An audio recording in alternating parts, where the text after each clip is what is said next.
रीवा शहर का इतिहास अत्यधिक भव्य रहा है, जिसका आज भी हम इसके ऐतिहासिक स्वरूप को देखें तो इसकी भव्यता देखते ही बनती है। अगर वास्तविकता देखी जाए तो कभी रीवा रियासत मध्य प्रदेश की सबसे विशाल रियासतों में से एक थी, जिसके कारण मध्य प्रदेश की कई रियासतें कभी रीवा का हिस्सा हुआ करती थीं, या यह कहें कि स्वयं वे सभी रीवा रियासत के नाम से ही जाना जाया करती थीं। तो दोस्तों, वीडियो में आगे बढ़ने से पहले एगो वर्ल्ड को सब्सक्राइब कर लें। रीवा के वर्तमान पड़ोसी रियासतें जो कभी स्वयं रीवा हुआ करती थीं, वे आज सतना, सीधी, सिंगरौली के नाम से जानी जाती हैं और फिर सिंगरौली से शहडोल, उमरिया, अनूपपुर अलग हुए, जिसके कारण पहले के मुकाबले वर्तमान समय में रीवा काफ़ी छोटा हो गया है। रीवा तानसेन और बीरबल जैसे महान विभूतियों की जन्मस्थली रही है। हालांकि बीरबल का जन्म स्थान सीधी है, लेकिन यह जिला हाल ही में रीवा से अलग हुआ और सीधी के नाम से जाना गया, जो कि रीवा संभाग का प्रमुख हिस्सा में से एक है, जो कि यह जिला भरपूर प्राकृतिक संसाधनों के लिए जाना जाता है।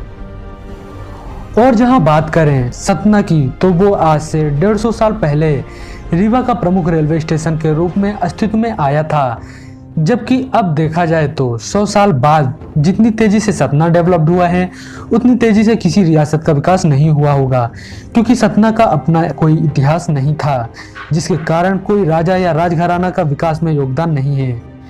जब 1867 में रीवा ने अपना पहला स्टेशन सतना में बनाया था, तब 280 लोगों की बस्ती शहर का रूप लेने लगी। जब यहाँ यात्रियों की जनसंख्या बढ़ने लगी, जिसके चलते रीवा राज्य की ओर से 80,000 की लागत से बाजार व अस्पताल का निर्माण कराया गया। स्टेशन के आसपास बाजार का विकास हुआ तो यहाँ की आबादी और बढ़ने लगी। आबादी को देखते हुए 31 मई 19 को रीवा रियासत ने शहर को नगर पालिका का दर्जा दे दिया और फिर इसका विकास होने के बाद ही सन 1948 में सतना को रीवा से अलग करके एक जिला बना दिया गया। इससे यह पता लगता है कि रीवा रियासत कितनी ऐतिहासिक रही होगी, जिसने बाकी सारी रियासतों को अस्तित्व में लाया है। आपको एक खास बात बता दें कि रीवा रियासत का नाम रेवा नदी के नाम पर पड़ा है, जो कि नर्मदा नदी का प्राचीन नाम हुआ करता था, क्योंकि नर्मदा नदी का उद्गम स्थान अमरकंटक है, जो कि अनूपपुर के अंतर्गत आता है। लेकिन प्राचीन काल में अनूपपुर का कोई अस्तित्व नहीं था, जिसके कारण वह रीवा रियासत का बेहद प्रमुख हिस्सा हुआ करता था। रेवा नदी के कारण ही रीवा रियासत को खुद की पहचान मिली थी। उस समय रीवा रियासत आज के रीवा से 1000 गुना ज़्यादा फैला हुआ था और बड़ा था। जब मध्य प्रदेश का कोई अस्तित्व नहीं था, तब रीवा रियासत विंध्य प्रदेश के अंतर्गत आता था। उस समय विंध्य प्रदेश की राजधानी रीवा ही थी। विंध्याचल पर्वत श्रृंखला की गोद में जितने भी राज्य थे, वे सभी विंध्य प्रदेश का ही हिस्सा थे।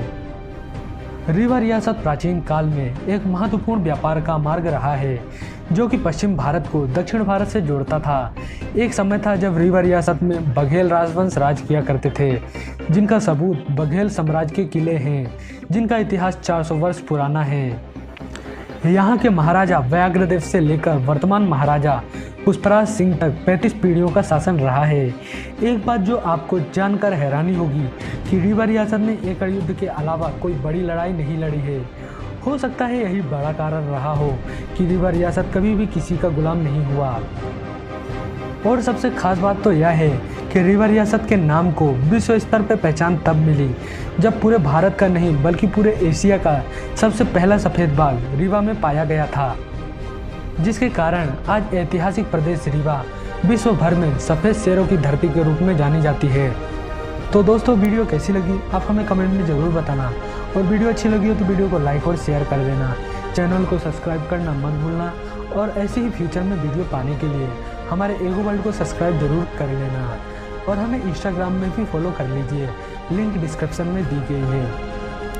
Thanks for watching. मिलते हैं नेक्स्ट वीडियो में।